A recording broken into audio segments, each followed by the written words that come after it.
Sorry, this takes just a moment to get ready to think. So, Mike, where are you in your reading these Um, days? we just finished chapter 8, his hidden practice, faith and devotion. Uh, Reading up on when he became sick, and Taisi Rinpoche, his eminence, wrote a prayer for him, as well as the auspiciousness said by Bardo Tuku Rinpoche. And then it ended with the Karmapa sent Rinpoche a painting and some Samaya substances, and he wept visually when he received them. And then, of course, a lovely little prayer by Lama Karma Drodo after that. And next will be the greatness of his wisdom arisen from meditation. So pretty much the story of him traveling all the different places he was teaching at behest of the 16th Gyawan Karmapa, including being told he was going to come to the United States. And Lama, just I'd like to give just a brief introduction for those that are new here. Thank you for being here for the first time. Lama Losang is the spiritual director of KTC Jacksonville, as well as all of the Florida KTCs and centers. He's the resident Lama at Gainesville KTC as well, and completed his traditional 3-year retreat at the Karme Ling Retreat Center under direction of Khenpo Karthar Rinpoche. He received his full Getzel Intermediate and Gelong full ordinations from Khenchen Thrangu Rinpoche, and is currently serving, as I mentioned, as the resident Lama at Gainesville KTC. He also has a PhD in psychology, and he is a licensed acupuncture physician and director of the Traditional Acupuncture Center in Gainesville. So thank you, Lama, for being with us tonight. We are happy to have you here. My pleasure. And thank all of you for taking time out for this. And I usually mention that I like this to be interactive, so don't hesitate to ask questions. And it can be about our topic or anything else that about your practice or any other burning questions you might have. We do this, of course, once a month on the second Tuesday of the month. So welcome. Are there new people? Yes, we have one or two new folks, one or two folks online that this might be, they've been at a few weeks, a couple of times, so it's nice to have them. We have nice medicine Buddha. I lost you. There you are. Oh, Okay. there we go. But yes, one or two new folks tonight, Mama. So you are very fortunate, to have a center here, those of you who are present, and if you're online and also in the Jacksonville area, this is a real blessing, to have this near you. And I hope you take advantage of that situation and attend and support the Jacksonville KTC. And we help to grow it. These are very troubled times, as you may have noticed, and we all need a little help along the way so we don't get caught up in the craziness that is here now and will continue probably for some period of time. Actually, it's been going on since beginningless time, but here we are at this particular juncture, and we have the good fortune of meeting the Dharma. So you're very, very lucky indeed, and you have a place to practice. So I understand that Jamso volunteered a couple of questions, and I really like your questions about Vajrayana and about Samaya. And we might as well just begin with those two questions. So I was asked these two questions about Vajrayana Buddhism, and the first question was about developing confidence in deity yoga practice. And the second was the importance of Samaya in Vajrayana practice.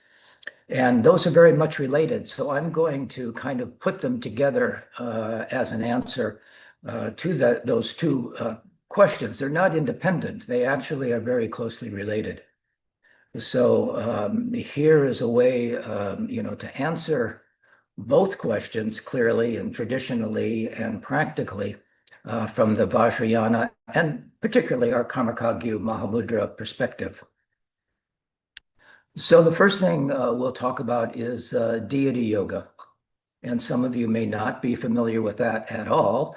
So you may have some questions about it as we go.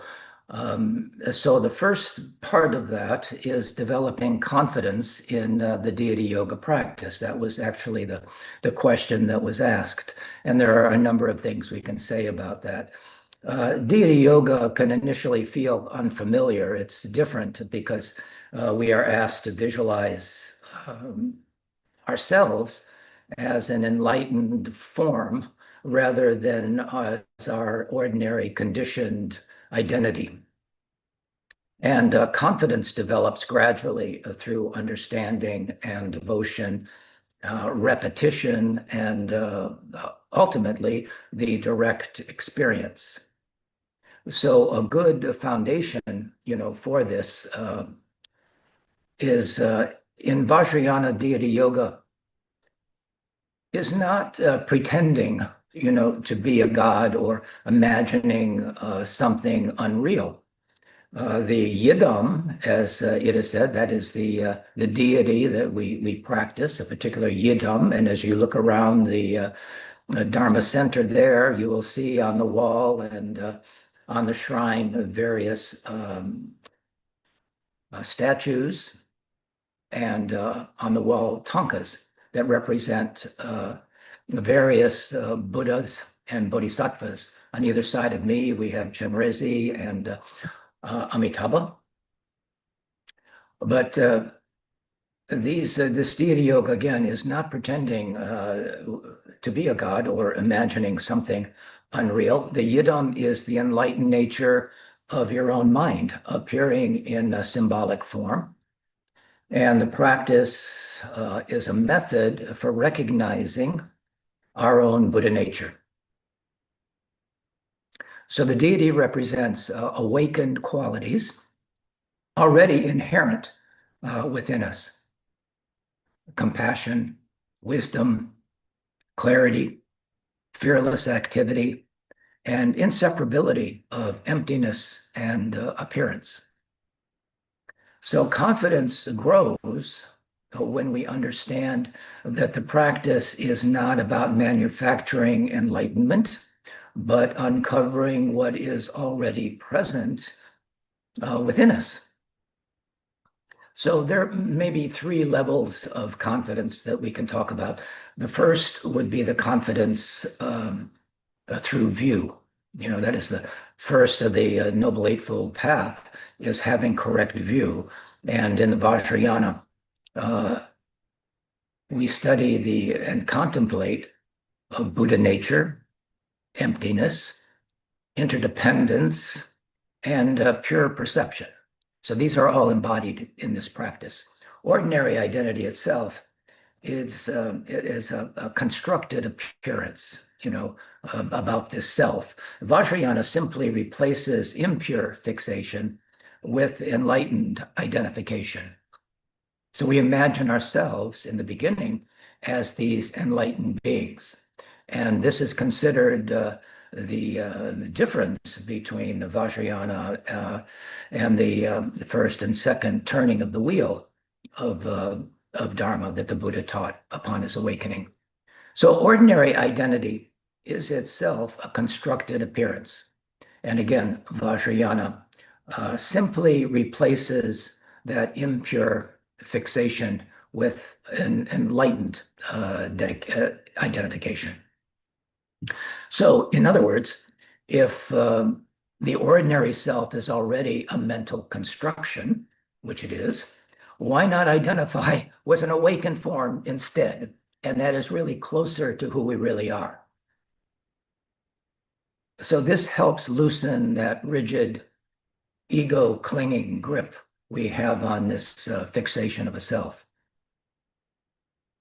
And the second would be confidence through blessing and devotion.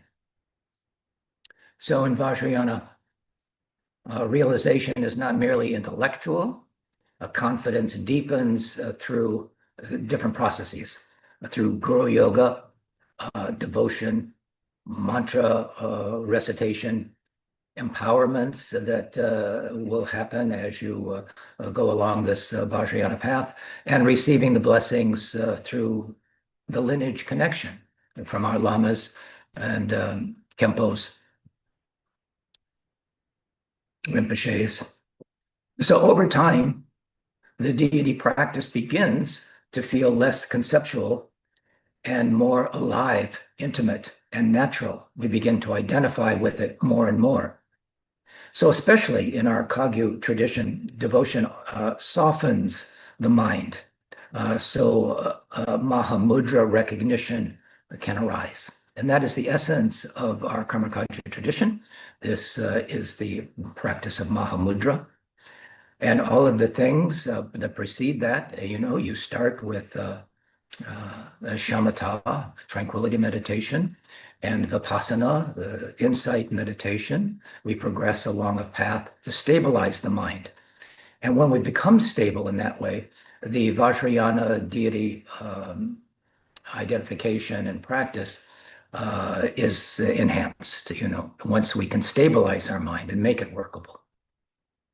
So that brings us to the third aspect, which is confidence through experience. So eventually, moments arise where visualization becomes effortless. Mantra feels as it self-arising. It is a natural kind of feeling and outcome. And ordinary fixation consequently relaxes, that fixation being on a self, a contrived self, and awareness becomes more vivid and spacious. So at this point, confidence is no longer based on belief alone. We actually begin to have direct experiences of the deity practice. So even brief moments matter, and we kind of stretch those brief moments into longer and longer periods of samadhi in our practice. So understanding that the deity is not outside of us. The deity is a luminous nature of awareness itself, which is our natural mind.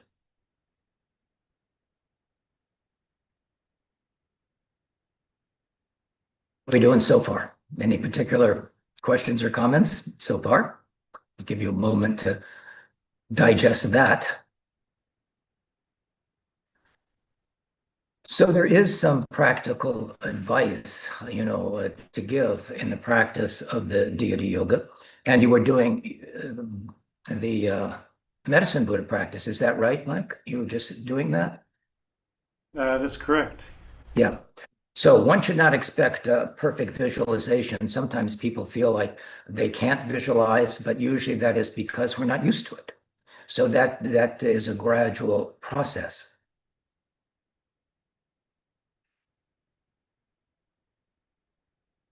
One should not expect perfect visualization immediately. So what's a good starting point, Lamala, for somebody who's just new to medicine Buddha practice? The easiest visualization that they can kind of come to at the start of a practice. It has become familiar with the image of the deity. So we have images on the shrine there. We have the rupas or statues of medicine Buddha, and we have tankas, so that you can begin to familiarize yourself with that. And we'll go into specifics on how to proceed in the practice as we talk about it tonight.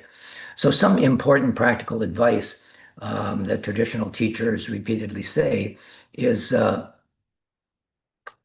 clarity develops gradually, for starters. So not to feel that you have to be perfect when you begin. And stability develops gradually in the image that you're visualizing. But pure perception also develops gradually.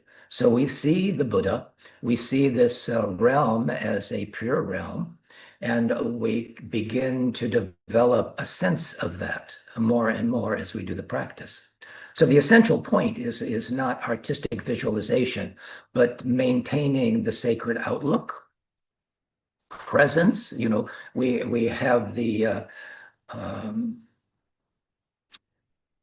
realization or the understanding that the deity is here is, we call it Vajra pride, actually, that you can be that deity. In fact, you're more that deity than you are the person you think you are. So we have the sacred outlook of this pure realm. We have the presence of the deity, and the devotion, which we're going to talk about more when we talk about Samaya, but devotion and recognition of the awareness, which is the quality of your mind that's doing the visualization. Even simple, sincere practice accumulates profound causes for realization. That's why in the Vajrayana we say that realization or Buddhahood can be attained in a single lifetime. That is particular to the Vajrayana.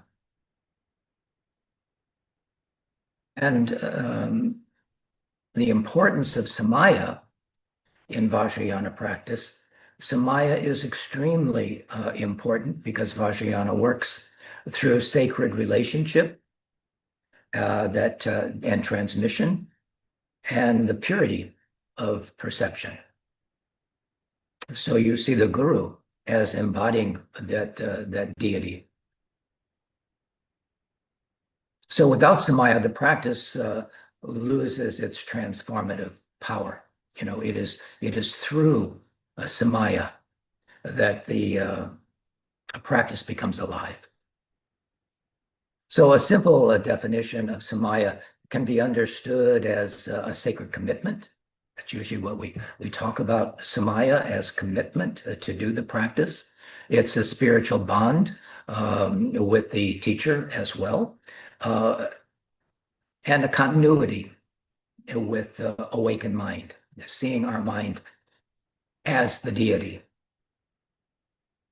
So it includes commitments to the teacher, to the deity, to the lineage, to fellow practitioners, and ultimately one's own Buddha nature, ultimately to one's Buddha nature. But Samaya is not merely obedience, you know, and or an external rule following.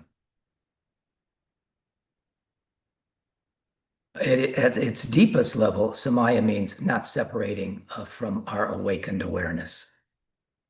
Ultimately, that's the case. We recognize our own mind as connected to the deity in that way. And why does Samaya matter?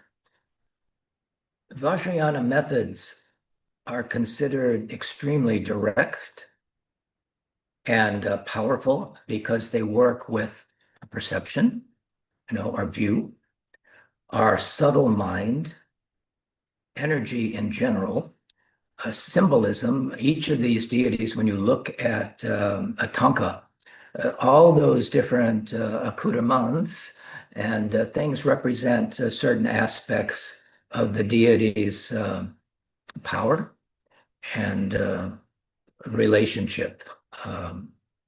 So for these methods, we say that it's powerful because they work with perception, subtle mind, energy, the symbolism associated with that particular deity, and non-dual awareness. And for these methods to function properly, the mind must remain connected to trust, to devotion, to compassion, and pure view. Broken Samaya disrupts this connection. And traditionally, it is said that realization flows through Samaya. And the way electricity flows through an intact wire. So the lights go on when we flip the switch, and if it's broken, line, lineage, it won't work. And neither will these practices. So all these things work together. And the inner meaning of Samaya, as we associate with deity practice, is, outwardly, Samaya may involve a daily practice, a respect for one's teachers, ethical conduct, mantra commitments. When you do a practice, you may have a commitment to say so many mantras to complete the practice. So we have a mantra commitment, and maintaining secrecy where it's appropriate. Now, you can get these different empowerments and different things by reading a book or on the internet or a variety of things. But this is not the way it was originally done. It was done in secrecy, actually. So sometimes that is really recommended, maintaining the secrecy, where it's appropriate. Inwardly, those are the outer manifestations. Inwardly, Samaya means not abandoning bodhicitta. Bodhicitta is also a very important component in realizing the commitment and the practice. So we don't abandon our bodhicitta. That is the first requirement, and not falling into cynicism. Is this real? Is this not real? How can I be a Buddha in that way? We let go of our ego structure and our sense of self, and we take on that quality of the yidam.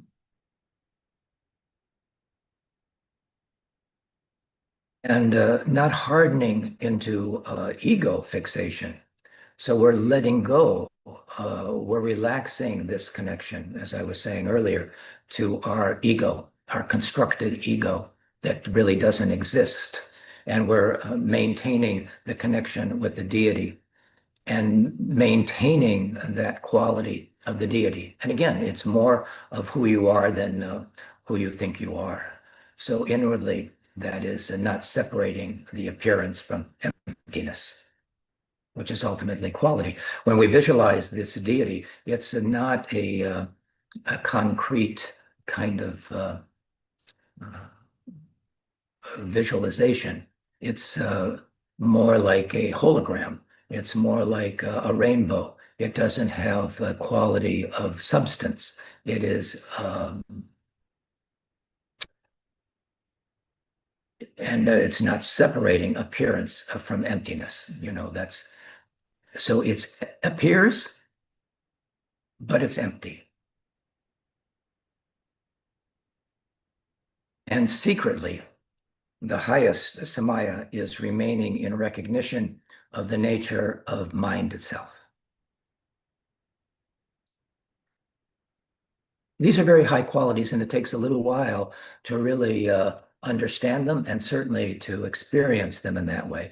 So from the Mahamudra perspective, ultimate Samaya is never departing from that innate awareness. And any particular questions or comments? The reason I brought this up, Lamala, was when Kempo Ujin will be here next month, he'll be giving an empowerment, and empowerments were requested of Lama Karma when he's here in October as well. And I think people just want to do the practice at home, so they want the empowerment, but there's a commitment to receiving that empowerment into the practice. And I was hoping Yes, go ahead.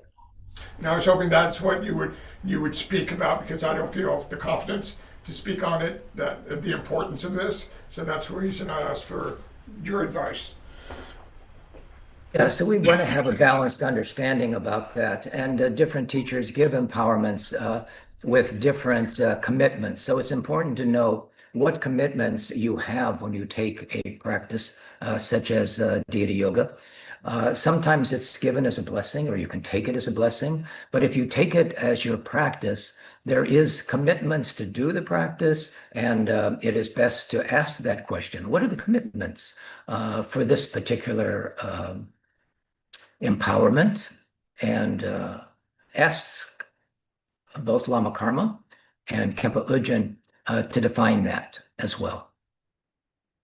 But it is important not to approach Samaya, with a paranoia or fear. It is not something to fear, that you're going to go to the hell realm if you make a mistake here. It is important, however, to really realize its importance and to commit yourself to the practice. Traditionally, fear-based understanding can become unhealthy, rigid, and a big obstacle, right? So the purpose of Samaya is not punishment. Its purpose is to preserving the openness to realization, understanding that you are that deity, having that Vajra pride, and to cultivate that over time. It's not an all of a sudden kind of thing that you're going to develop. It does take time. And so when mistakes occur, confession, restoration practices, such as Vajrasattva practice, renewing your bodhicitta vows. And you do that often, when you're doing the taking a refuge. You're doing it for the benefit of all sentient beings. So, and reconnecting with the teacher and lineage are emphasized. So Vajrayana always includes methods of repair and restoration as well. Because we're not perfect. We're going to make mistakes, to be sure. So don't be worried or fearful about it. Take it with an open heart and an open mind, and do it because it can thrust you into a very quick process of realization. I say quicker than if you weren't doing it, So Vajrayana always includes methods of repair and restoration, to help with that situation. Some of you may know the Vajrasattva practice, the 100-syllable mantra. It's part of the Nundro practice. It's the second of the Nundro practices. So, bringing the two questions together, the two topics, as I said at the beginning, are deeply connected. This idea of Samaya and deity yoga. So deity yoga develops pure perception and seeing oneself and the world as expressions of awakened nature. And without confidence in that, deity yoga remains superficial. Without Samaya, realization becomes unstable. So together, they support the Vajrayana path toward recognizing that all appearance as the deity, all sound, the mantra, and all awareness as primordial wisdom. So from the Kagyu Mahamudra perspective, both ultimately point toward direct recognition of mind's luminous, empty nature. The nature of the mind is clear awareness. And in the situation, we are having a clear perception of the deity and the pure perception.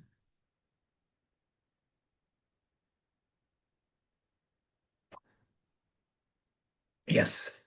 There are a few deeper points that can enrich the practice, especially for students trying to understand Vajrayana beyond surface concepts. Additional points that we might make about deity yoga. The deity is the method. It's not an idol. We're not. This is not a god. This is important clarification. Is that in Vajrayana the deity is not worshipped as a separate creator god. The yidam is an expression of enlightened mind, a mirror of one's own Buddha nature, and a skillful means for that transformation to take place. And the practice is transforming ordinary perception into pure perception.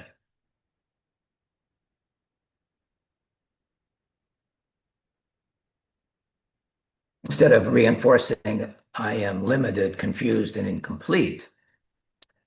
This is why the deity yoga is sometimes called taking the result as the path.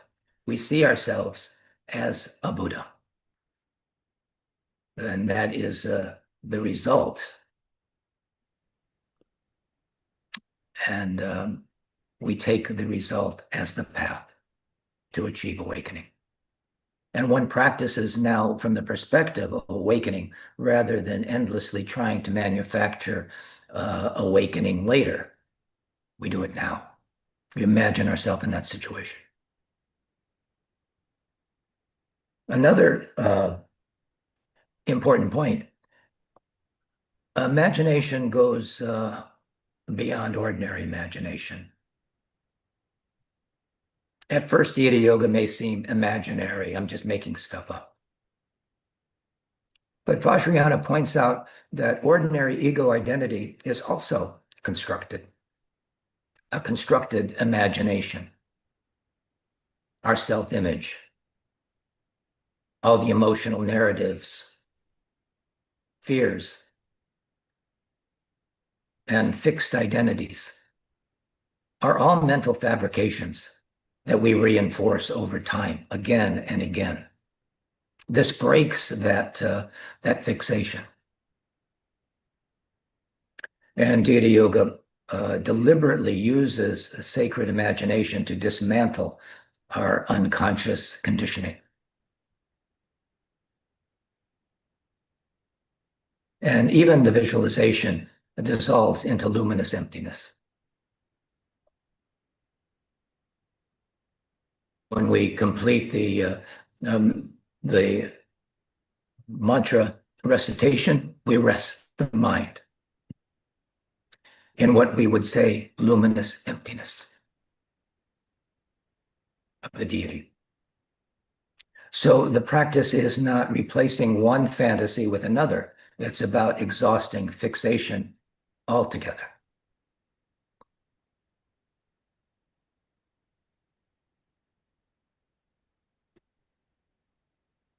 It takes a little time.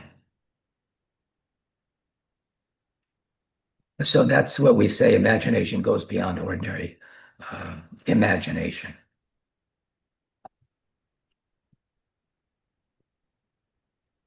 The additional point about Samaya, in talking about Samaya, Samaya protects the mind from spiritual materialism. Samaya is not only about loyalty, but it protects the practitioner from using Vajrayana for ego purposes. Power, siddhis, the superiority, spiritual identity, or manipulation. And that can be a fault. It can be a trap. And the deeper purpose of Samaya is to preserve our humility, our devotion, our compassion, and our openness.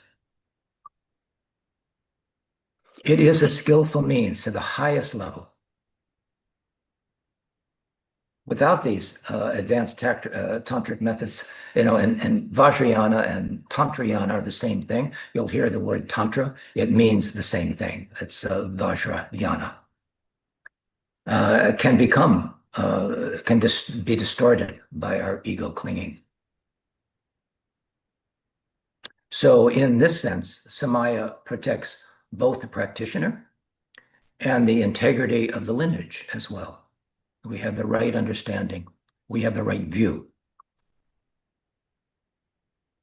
So Lama, would an example of clinging to ego during practice be like, oh, look at me, I have practiced all of these great practices, or I completed my nundro, or I've gone to get all these empowerments and kind of bragging about it?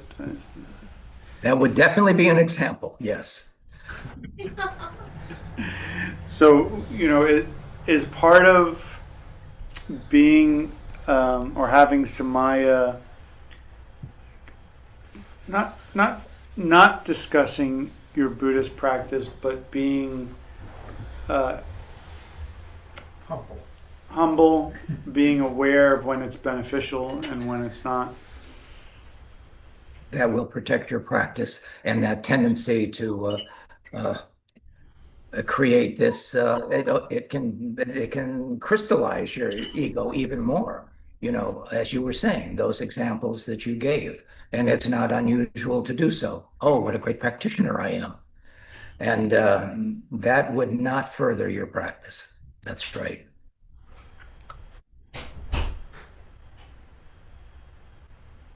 And understanding that from the highest Kagyu Mahamudra perspective, the deity, the guru, and one's own mind are ultimately inseparable.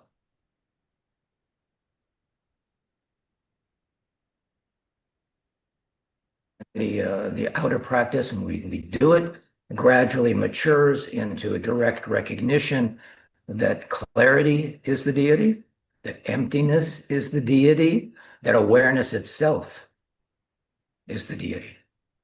All part of the mandala of the deity practice.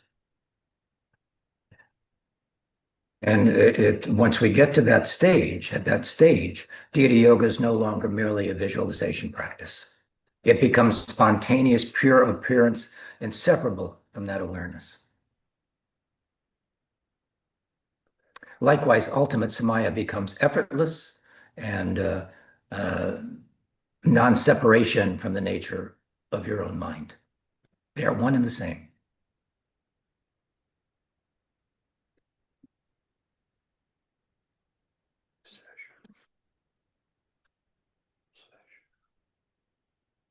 So a very practical final point is a concise practical instruction, sometimes given, and this is kind of an answer, I think, to your question. We begin deity practice or deity yoga with devotion. We have to cultivate that. Sustain it with consistency. You have to do the practice on a regular basis and deepen it with your pure view, seeing this world as a pure realm, and complete it by dissolving into non-conceptual awareness. That is all part of the deity yoga.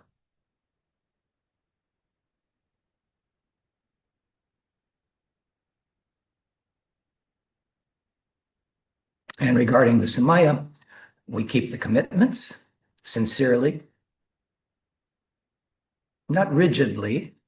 We do the best we can, but usually that involves a particular ego attachment, and we'll wonder also, am I doing it correctly? That can be an obstacle, So the parts of the Vajrayana is you get the empowerment, you get the instruction, and you practice. You also get the lung as a reading transmission. So we have the empowerment, we have the lung, we have the instruction. And those are the three component parts to the deity practice. So we keep the commitment sincerely and repair breaches, quickly by doing confession if we feel like we've violated our commitments. And the very important part of that is always maintaining bodhicitta. We're doing it for the benefit of all suffering beings. Bodhicitta is an incredible fuel for our practice. And never abandon the view of awakening. That is the purpose. That is making resting in that samadhi, our natural mind, free from attachment and aversion and all those kleshas that attack us. But that's why the preliminary practices are so important. That's why meditation is important, to train your mind, to make it workable, to make it stable. And when you sit in shamatha, that is never given up in the Vajrayana. We continually work on making the mind more stable for our practice. So you could even summarize both of the questions in one sentence, really. And that would be, Deity Yoga trains us to recognize awakened nature. And Samaya preserves the conditions for that recognition to deepen and stabilize it. And these things are developed over time. Right now, those are words, but they are presented as component parts, to the deity practice.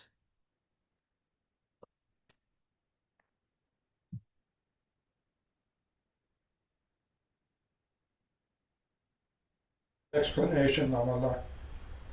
Pardon? Yeah. Good, you're unmuted. Oh, I said, thank you for that explanation, Lamala. Okay, yes. So our Mahamudra is really the crown jewel of our practice, and the purpose of deity yoga is recognition. The purpose of Samaya, again, is to the continuity of that recognition.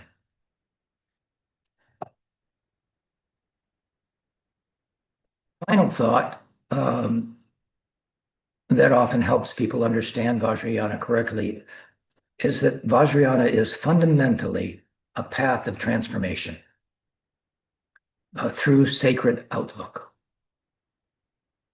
Its purpose is not escape from the world, nor collecting exotic practices, which is often associated with Vajrayana, visions and empowerments or spiritual status. The real purpose is transformation of perception. Transforming confusion into wisdom, emotion into awakened energy, appearance into pure appearance, and our ordinary mind into recognition of primordial awareness.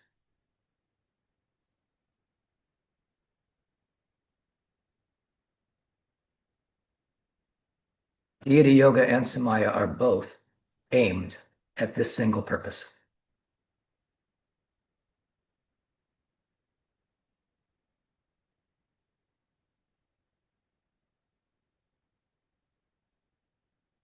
Deity Yoga trains the practitioner to stop relating to themselves as fundamentally broken or limited. Instead, one learns to recognize the inseparability of emptiness, clarity, compassion, and awakened form.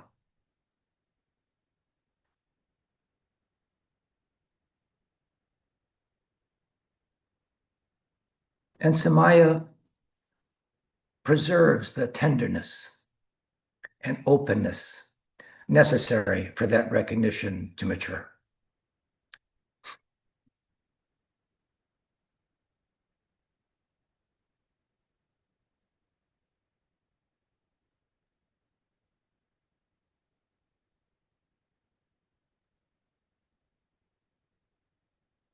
So kind of to summarize that, in many ways, the heart of Vajrayana is not complexity, but sacred relationship. Relationship to the guru, to the lineage, to the yidam, to other beings, and ultimately, again, to one's own true nature.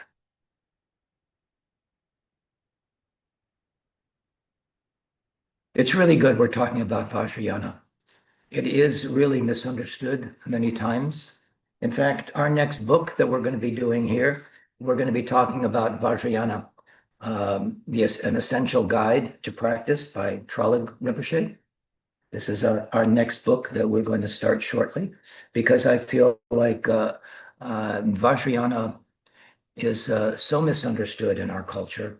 We talk about Tantrayana, which people relate to sexual activity, or because often you'll see these deities in union with their consort, and it can be misunderstood. It is the union of skillful means and emptiness. And to understand that, and to have the empowerment, to have the reading transmission, and have that explanation of how to do the practice. And each carry these same qualities that we're talking about, but they have a slightly different feel to them depending upon the practice, whether it's loving kindness and compassion, such as Chenrezig, a practice that we do in most of the KTCs. I would say all of the KTCs do. Or Manjushri, the Bodhisattva of wisdom, Tara, the protectress. There are many, many deity practices in our lineage. And often people ask, what practice should I do? Because there's so many. And when you start, how do you know where to start? But you may feel a natural affinity to a particular image of the Buddha. There are female Buddhas, of course, female bodhisattvas, and male. Apparently, they have this male and female form, but know that that is an outer form. The inner and secret forms are all the same. They are our Buddha nature.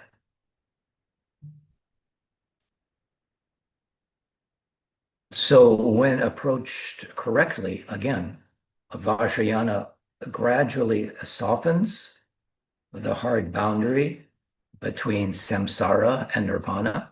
In our lineage prayer, we say they're one, samsara and nirvana inseparable. This brings us to that realization. Ordinary and sacred, apparent duality, there is no duality in that. And practice and post-meditation. We take this out into the world. It's not just done on the cushion. We have this feeling, we have this recognition as a pure realm, and we continue the practice on the cushion and in our post-meditation.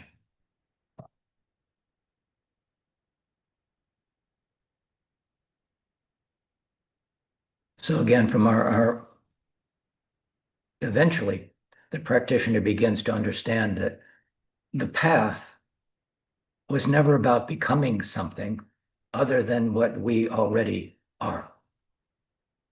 It is about unveiling what has always been present but obscured by our kleshas, by our wrong views, by our clinging to this self. Perspective, the culmination is extraordinarily simple, resting in the natural state without fabrication, becoming familiar with our mind and resting in that luminous clarity.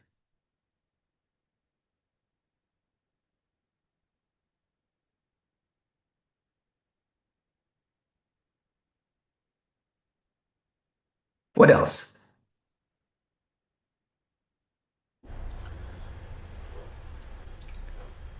Mama, this is more about relative practice. Mm-hmm. When you practice meditation, does a seasoned practitioner begin to fully let go of things like anxiety and depression and fear? Or is it more something that's experienced, but then you are able to see it differently or experience it differently? All of that. So you will definitely experience it differently. Usually that we live in a very dualistic world in our mind, relative and absolute. And we have conditioned ourselves to relative reality, and we are merging that relative reality into the ultimate reality of the nature of our mind, which is empty. And so we're letting go of all those dualistic thoughts. Those are the things that give us that anxiety, and we see the world in a very different way.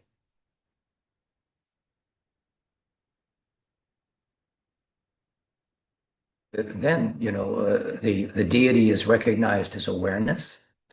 the mantra as the sound of emptiness, and the samaya as uninterrupted presence.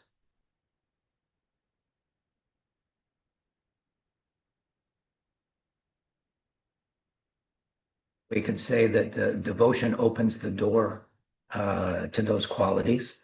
Deity yoga purifies our perception, and samaya preserves it, preserves the blessing. And Mahamudra reveals what has always been true, the nature of our mind, pure awareness. That is the nature of our mind, but has been obscured since beginningless time. And now we have the great opportunity to use this precious human birth as a vehicle for that understanding and that awakening. We are very fortunate to have these teachings available to us. It is said that Shakyamuni is the only Buddha of this 1,002 Buddhas who will present Vajrayana, which is incredible, to be here, to be on the planet, to have teachers who are can bring this teaching to us. You don't know how fortunate you are, so you do not want to waste it. And devotion is key to that. Purification that goes with deity yoga helps to tame and purify our mind stream. And the importance in terms of the questions that we're answering, the samaya preserves that blessing. We never want to sacrifice our samaya. It is the key. It is the blessing that allows us to realize the truth of our own mind, and that Mahamudra reveals what has, again, always been true.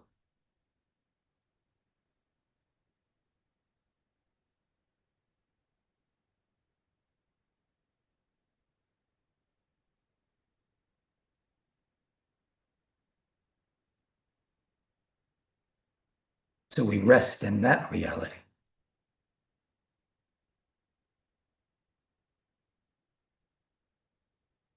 The sound of silence. Any questions? About the praises and mantra?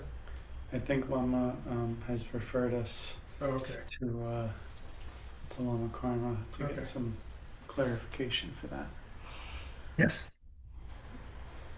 Yeah, Mike asked that question, so I'm suggesting you have a great opportunity with Lama Karma and Kempa Ujjan, who's going to be visiting. These are wonderful teachers, and to have that possibility to do to get the empowerment, to get the lung, and to get the training, the instruction for these practices.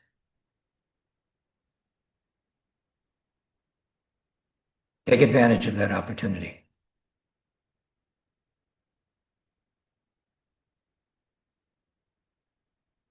Life is short, When we think about the four thoughts that turn the mind, which is really something that we should contemplate on a regular basis, the preciousness of this human birth. We do not want to waste it.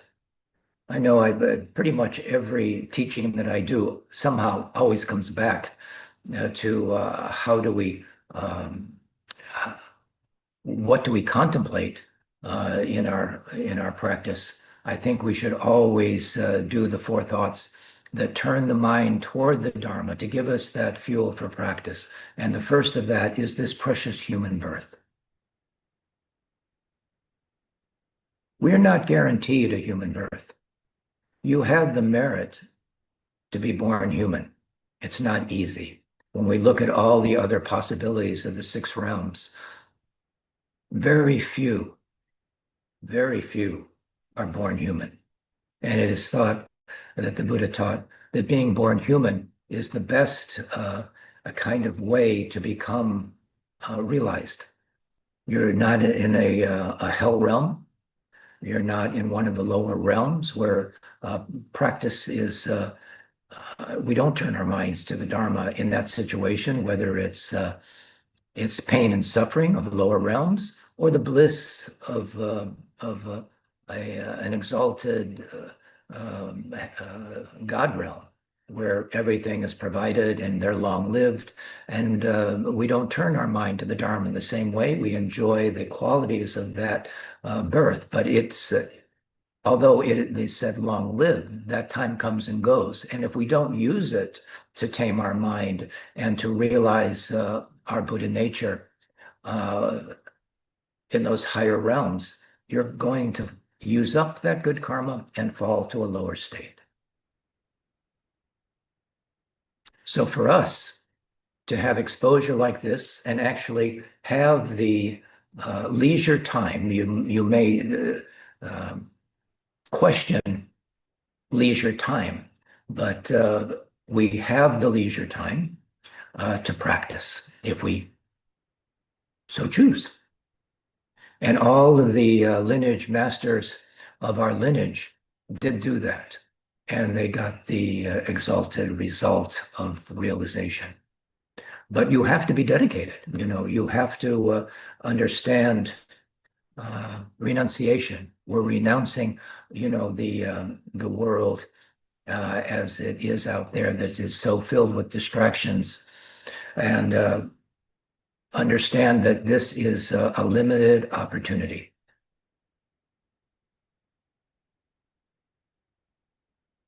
And the second is impermanence. We don't know how long we're going to live. We could die tomorrow. And really, all of our practice is really preparing us for death. That may seem pessimistic. No one wants to think about that. But the truth is, we want to maximize our realization so at the time of death, we can be prepared. And we don't go kicking and screaming into the night. We are actually trained to see all the things that manifest in the bardo or in that transition as aspects of our own mind, which everything is. It's a projection of our own mind. But there is a natural awareness that we cultivate, and samadhi is the resting in that natural state. So when we do our practice, we want to rest in that samadhi and extend that samadhi, that awareness, more and more. So impermanence. First is this precious human birth. Second is impermanence. I say we don't know what's going to come first, death or dinner, and it is like that. So we need to keep that in mind and not waste it and not fritter our time away, on social media or television or all the different things that is unproductive. In fact, it leads us more into samsara. The third of the Four Noble Truths, or the third of the four thoughts, is karma. So the thought that you're thinking now is going to project you into a particular action. Everything starts first in our mind with the thought. And to know your mind, that's really what meditation means. The Tibetan word is gom, G-O-M, and it means becoming familiar with. So we're becoming aware of that lucid clarity, that wisdom mind more and more, and we rest in that. But karma, we have since beginningless time wandered in samsara. We've created good karma and we created negative karma. And if you want to, evidently we do have some good karma, to be in this situation, to be where you are right now, listening to Dharma. Again, it didn't happen by accident. That's a karmic outcome of merit. So over time, you have taken a very wonderful rebirth as a human being in a place where the Dharma is taught.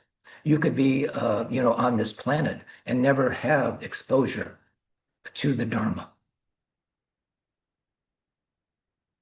never have the opportunity to practice, never meet a teacher who can help tame your mind.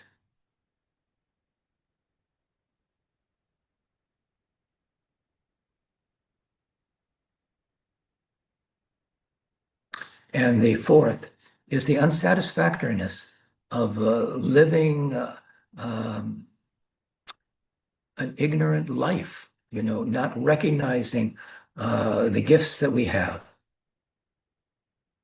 and continually squandering this time and not realizing its full nature. It's like being a king, and feeling like a pauper.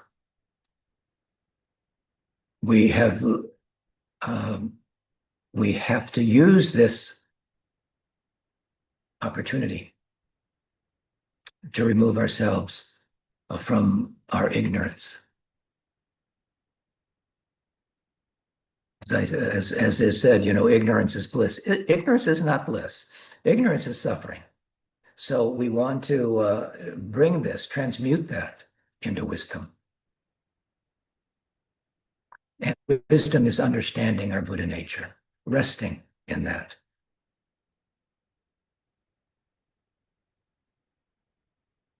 So those are the four thoughts that turn the mind. And I encourage you to look into that a little bit more, contemplate that. If you're just starting a practice, we want to train the mind with shamatha, as I said, and make it workable. This is a progressive path. And that's what the Buddha taught, in starting with the Theravada, the Hinayana or Theravada. When the Buddha first started teaching, he talked about the Four Noble Truths, which is fundamental to all Buddhist practice. And as we cultivate that, we see that there are other suffering beings. The difference is our motivation. Motivation in the Theravada, or the Hinayana in particular, is liberation for oneself, to train to practice through diligence, to avoid wrongdoing, to tame our mind, make it workable. But then we see, not only for our own benefit are we doing this, but as you progress along the path, you see there are many suffering beings. And as your heart opens more and more, you wish to be of benefit to all those suffering beings. That is bodhicitta. I mentioned bodhicitta, and that's bodhicitta. To cultivate virtue for the benefit of all beings. And at the end of our practice, we dedicate our merit to that end. And we should be thinking about that throughout the day. When we meet someone, and if someone says something that irritates us or angers us, we get to see the uprising of that emotion. And when that emotion arises, we know we can engage it and act it out, but what we're doing is creating more karma. At the uprising of that, we have to recognize it, transmute it in a way that we see if someone attacks us or says something to us, we have compassion for that being because they are suffering as well. So instead of reacting, our knee-jerk response to being criticized, or our ego takes a hit, and how could they say that to me? Don't they know who I am? Kind of idea, that we look at them with compassion and loving kindness. That is our knee-jerk response. That's our default. Loving kindness and compassion. That's bodhicitta. That's the cultivation of bodhicitta. The motivation to benefit all beings. That's the action of a bodhisattva.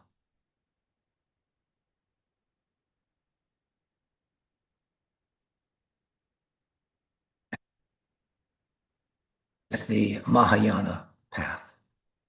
I said it was a graduated path. We begin sometimes in the beginning with wanting to get out of samsara ourselves, and that's our motivation. along the way, we see that that's not enough. We really have to cultivate loving kindness and compassion, this bodhicitta, and work diligently. And that is the only way you can become a Buddha, is to cultivate that bodhicitta. Without it, Buddhahood is not possible. And then the Vajrayana path is an extension of the Mahayana.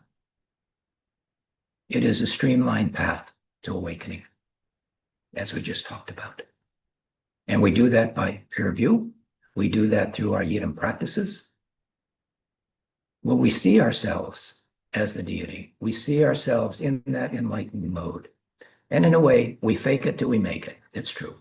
But there is the glimmer of truth that we continue to cultivate until we really realize the direct experience of our Buddha mind, our Buddha nature.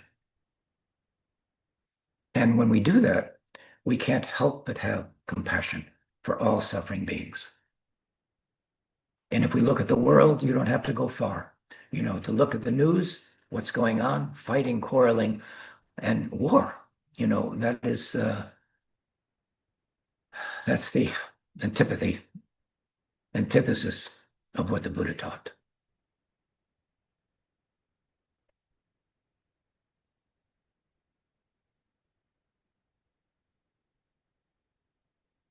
We have the means, we have the tools. We've been given the tools. But we have to realize that ourselves, no one can do it for us, is what the Buddha said. Don't take anything I said. He says, and for what I'm saying as well, as you have to test it. You've got to test it yourself and see if it's true. But our lineage masters of the path of the past have proven that to us. We have many models. We have many enlightened beings who have done just that and have guided us. So we have to listen, we contemplate, and we practice.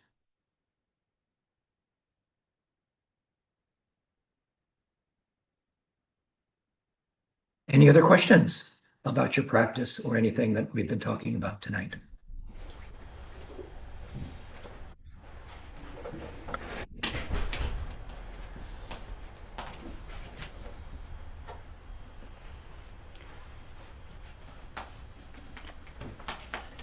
This is the time to ask the question, so don't hesitate, don't be shy. Thank you, Lama. I think we've been reading about Khenpo Kartha Rinpoche's biography, which is very inspiring. Yes.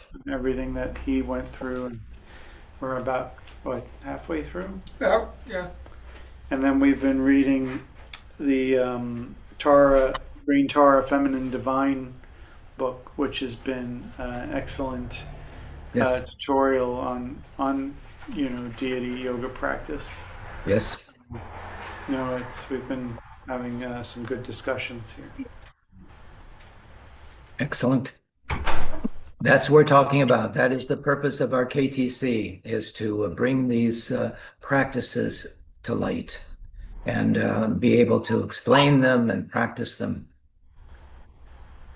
Great good fortune.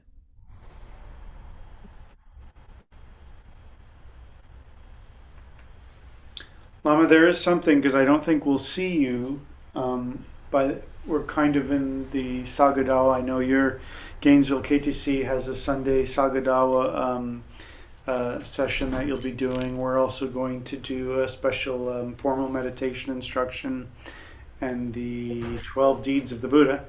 Yes. What can you say a little bit about Sagadawa, and that's going to be at the end of the month. Talk about that a little bit before we wrap up tonight. Yes, Sunday is actually the day of when we celebrate the Buddha's birth, his teaching, his enlightenment, and his parinirvana, or his passing away. And it is probably the most important of the four special celebrations that we celebrate in the in our Tibetan Buddhist lineages. All lineages actually celebrate it, but it is particularly relevant to us in that way. And it is said that actions done, particularly on that Sunday, the 31st, is the day, the 15 days before and the 15 days after. It's a month of celebration.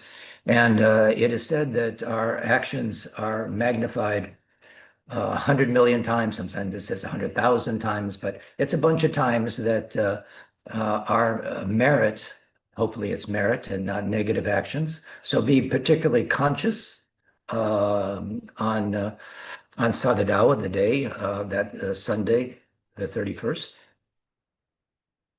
that we celebrate this particular occasion.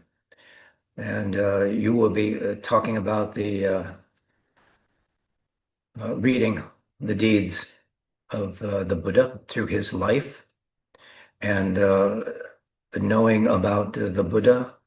That is a good way to do it, the 12 deeds. And we are going to be doing some taking vows. It is a good time to take vows. So we'll do refuge vows if anyone wants to take them. We'll be doing the lay vows, and we'll be doing bodhicitta vows, or the bodhisattva vows. So it is a time for definitely turning our mind to the Dharma, because it is said these our mind, our actions, body, speech, and mind are magnified. We'll just say rough 100 million times. So keep your mind pure, keep your actions ethical, and your speech upright. It's a very powerful day.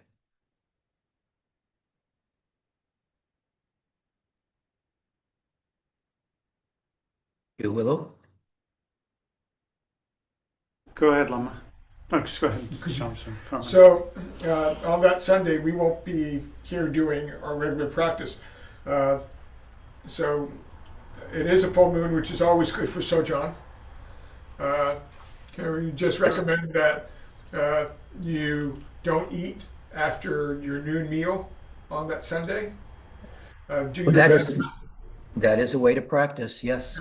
Do your best. And not eating meat, on that day, if you can be vegetarian, is good in general. But on that day, if you can not eat meat, so that you're not taking the life of another being, a sentient being.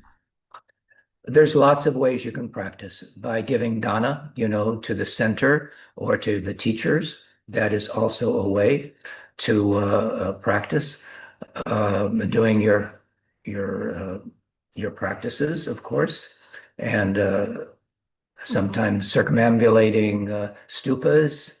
That is also a way, but just maintaining this those ideas that we talked about in the Vajrayana. Keeping pure perception and devotion, cultivating that samaya. As we were saying, devotion opens the door. These practices purify our perception, our mind, and maintaining samaya preserves the blessing. So, I mentioned there are 4 times of the year associated with during different seasons, but Sakadawa, as I mentioned, being the 15th day of the 4th lunar month, this time it's the 31st, but it combines together his birth in Lumbini Grove, his awakening under the great Bodhi tree in Bodh the Vajra seat, Bodh Gaya, and his parinirvana in Kushinagar. And as I said, some scholars say that that these are great deeds we celebrate these great deeds on Sakadawa. In any case, it is particularly sacred since it marks the 12 deeds that were demonstrated by the Bhagavan Buddha. Lama, there's a question in the chat. What are the lay vows? So the lay vows are not killing, not lying, not stealing, not taking, what doesn't belong to you, not engaging in sexual misconduct, not using intoxicants, keeping your mind pure, and not killing, not lying, not stealing, and not engaging in improper sexual activity, and not taking intoxicants, anything that disturbs your clear awareness of your mind. Those are the 5 lay vows, and they're good for anyone to take. And certainly when we are talking about Sagadawa, to try to engage that way too, for that day.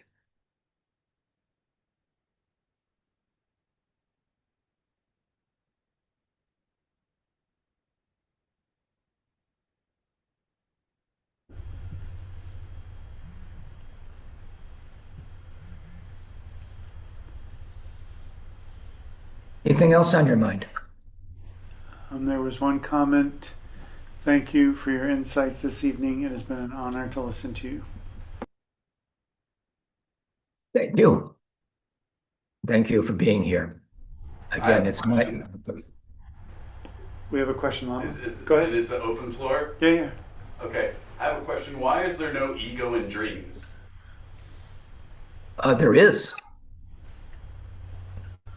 I mean, it's a projection of our consciousness often in our waking state. So you can do all kinds of things, but usually it is, and we try to keep our dreams also at the highest level. Doing dream yoga or doing lucid dreaming or those kinds of things, to use our dream life as a practice is a practice that one learns, in the 3-year retreat. But it can be an expression of our ego. We can do all kinds of things in our dreams, but it's not often intentional. But it is said, try to keep your dream life also ethical and upright, if you can. Thank you, Lama. And there's lots of books about lucid dreaming and dream yoga and those kinds of things are developing awareness even in your dreams. You're dreaming, and we were talking about the importance of cultivating these virtues, and at the time of death. At the time of death, we go through many different experiences as the 5 elements dissolve, and ultimately we go into the pure light. And if we can see that, and we see all these things that occur as projections of our own consciousness, we don't need to be alarmed or fearful.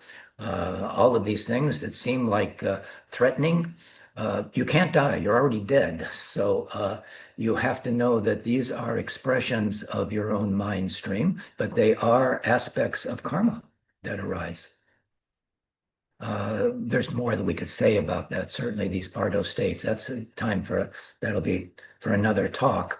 But it is, the more lucid we can be in our dreams, the better it will be for us at the time of death. And right now, we just have to know that of everything that we perceive, again, we don't see things as they are, we see things as we are, and we want to purify that perception. That's why one of the things we talked about is pure perception. This is a pure realm. This is Shakyamuni's pure realm. That's what he saw. But we see it with all kinds of problems. But to the bodhisattvas, it is a pure realm. Right now, it's a pure realm.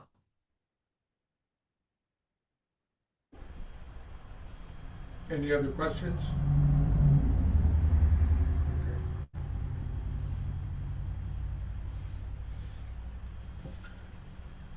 Yeah, we're winding down here. It never ceases to amaze me how fast this time goes. I say that every time, but here we are. We've completed an hour and a half, and it seems like the snap of a finger. But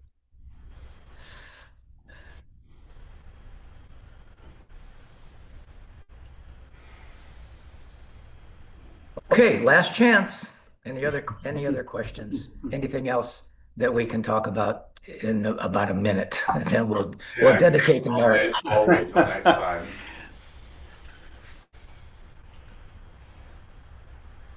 I have many. Well, we'll have some good questions for you on the next round, Lama. Good. Well, good. That's good. All right. We can dedicate the merit if there's no other questions. And I encourage you to dedicate the merit at the end of the day. You can do a review of the day when you're about ready to go to sleep. You're lying in bed. Rest your mind, relax, focus your awareness on your breathing, and consider the day and what qualities do you want to encourage, and what qualities do you want to transmute or bring into awareness and purify if there is something that we did that was unskillful, our anger, our desire, all those different things. We want to vow not to do them again. And as we review the day, I often use the example of the monk who wished to improve the quality of his life. And what he would do in the course of the day is for the good thoughts and qualities that he perfected or she perfected, there would be a white stone that they put in their pocket. And for every unskillful action or anything that, in Buddhism, we don't really have a word for sin, but anything that takes you away from your Buddha nature is considered unskillful. And if there was something that we would associate with sin, it would be that. Anything that takes you away from your Buddha nature, clouds your Buddha nature, and affects your awareness in a negative way, in that way, we want to not do again. So he would pick up a black stone for those thoughts, feelings, emotions, actions that we want to get rid of. We don't want to cultivate those negative things because there are karmic consequences. We said that the third of the thoughts that turn the mind is karma. So we want to continually purify our mind stream, purify our body, our actions, our speech, and even our thoughts. So with that, we'll dedicate the merit. Always dedicate the merit and dedicate the merit at the end of the day. And you can do a review of the day, as we mentioned, as a way to cultivate virtue.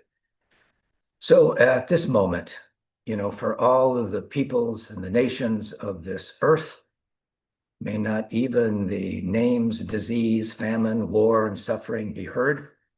Rather, may pure conduct, merit, wealth, and prosperity increase. And may supreme good fortune and well-being always arise in the minds of beings. We dedicate this merit.